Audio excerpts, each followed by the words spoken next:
Thank you for waiting. Unfortunately, for the third year, it's already 3 times that the Security Council needs to convene to address this Russia full-scale and illegal invasion of Ukraine and against Ukrainian people.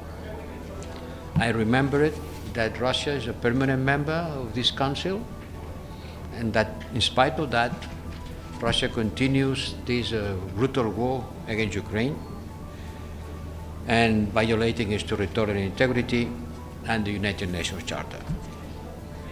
In July and August, we saw the highest civilian casualties since October 2022. It's United Nations who reported the number of civilian casualties has been increasing along the war.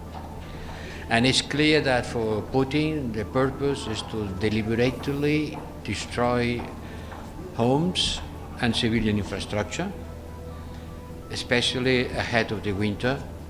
You know that 2/3 of the electricity capacity, production capacity has been destroyed. It's quite cold in Ukraine in winter. So the purpose is to push people into the cold and the dark in the coming winter. This is not a special operation. This is a way of terrorizing civilian population. We at the European Union we commit supporting Ukraine, and we continue supporting Ukraine. And I heard here some peace lovers saying that they love peace and they want peace. The quickest possible way. Yes, they love peace. Me too. The European Union too, and the Ukrainians more than anyone else. If someone is willing peace, it's certainly the Ukrainians, which are suffering the consequences. Some said, oh, stop this war because it's too costly for us. Well, it's very costly for the Ukrainians in terms of lives, not only in terms of money. Yes, to end this war quickly. Which is the quickest way of ending this war? They haven't mentioned the quickest way of ending the war, which is the withdrawal of Russian troops. Russia withdraw the troops and the war will end. But they haven't mentioned this quickest way of ending the war. Maybe they are thinking on another quick way of ending the war, which is Ukrainian surrender. And yes, without our support, Ukraine would have had to surrender. Is that what they are proposing? Not in our case. We don't want this way of ending the war. We don't want Ukraine surrendering and losing its national identity, its freedom, and its territory, and becoming a second Belarus. That has to be clear. And I would like to all these peace lovers who say they want peace to explain why we should not continue supporting Ukraine if they are attached to the United Nations Charter and the dignity and freedom of the people. Peace doesn't mean submission. We want a lasting peace.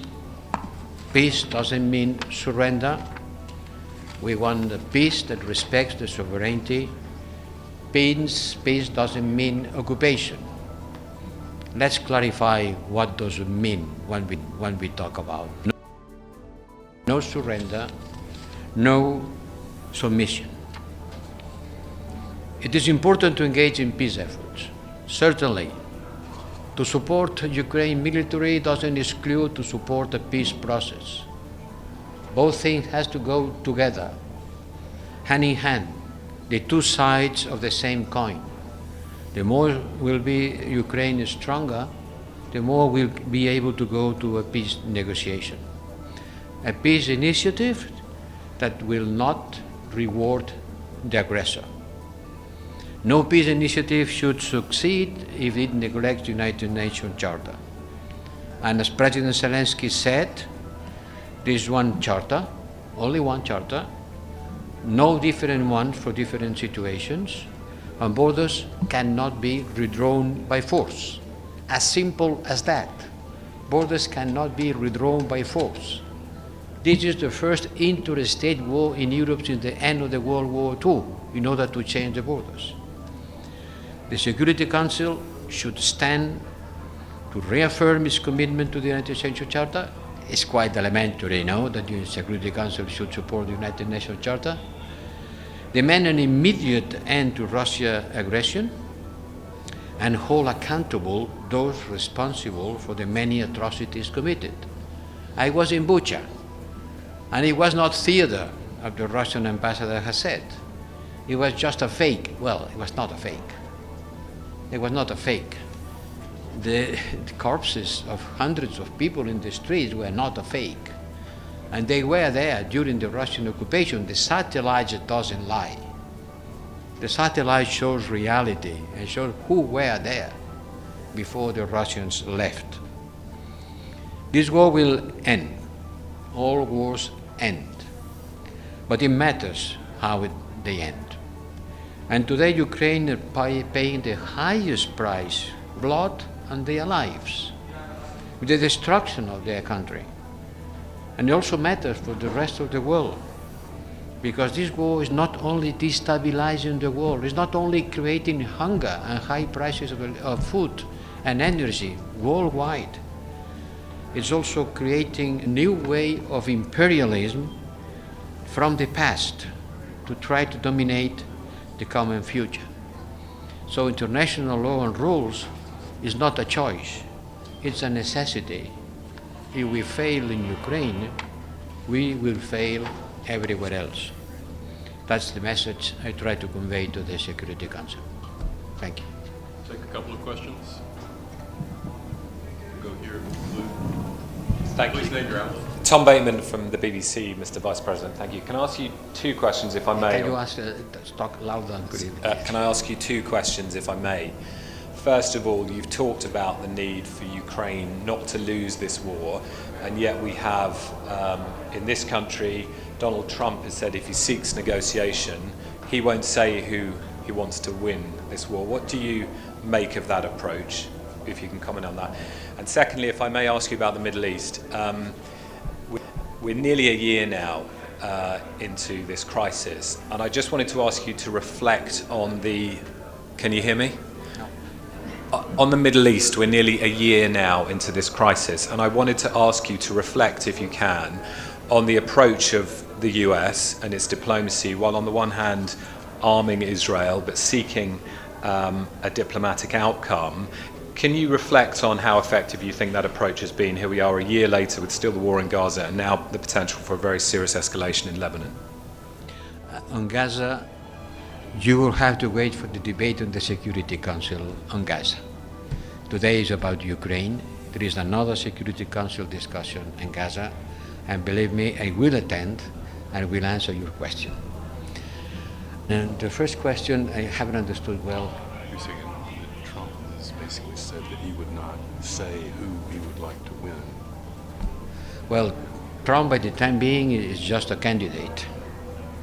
I will wait until Trump is sitting again in the White House in order to consider his proposals. He won't say who should win the war. What do you think of his comment that he won't say who should win the war? Well, I don't want to comment Trump's comments. I'm not a commentator. Thank you. Freddie Hayward from the New Statesman. I just want to follow up on that. Are you saying that the EU is making no preparations whatsoever for a Donald Trump victory, and you're only going to change course once the election's happened? No, look, I've been following this war from the beginning. And one thing is clear. At the beginning of the war, nobody was expecting Ukraine to resist. And the American embassy, immediately after the war started, they were packing. They were packing to leave because nobody expected Ukraine to resist. And the reason was clear. Russia is the number 4 in the world for military expenditure. Ukraine is number 35. So the difference between the military capacity of Russia and Ukraine is an abysm, incredible. So the fact that Ukraine was resisting was a kind of miracle. And at the beginning, we offered Ukraine, what did we offer to Ukraine? We offered helmets. Now we are offering F-16 It's quite a difference, no? But immediately after, when people in the chancelleries and myself in Brussels, we considered that Ukraine was resisting. It was not 2014. Allow me to remind you, 2014, when the Crimea invasion, in Munich conference, the Europeans didn't want to arm Ukraine. They refused to arm Ukraine. They considered this, well, impossible to resist. This time, we did it. And we have to continue doing that. I don't know what the Americans, the US with the new presidency will do or not. But by the time being, allow me to say that EU support, the European Union support, you add military, civilian, economic, financial and humanitarian, is greater than the US.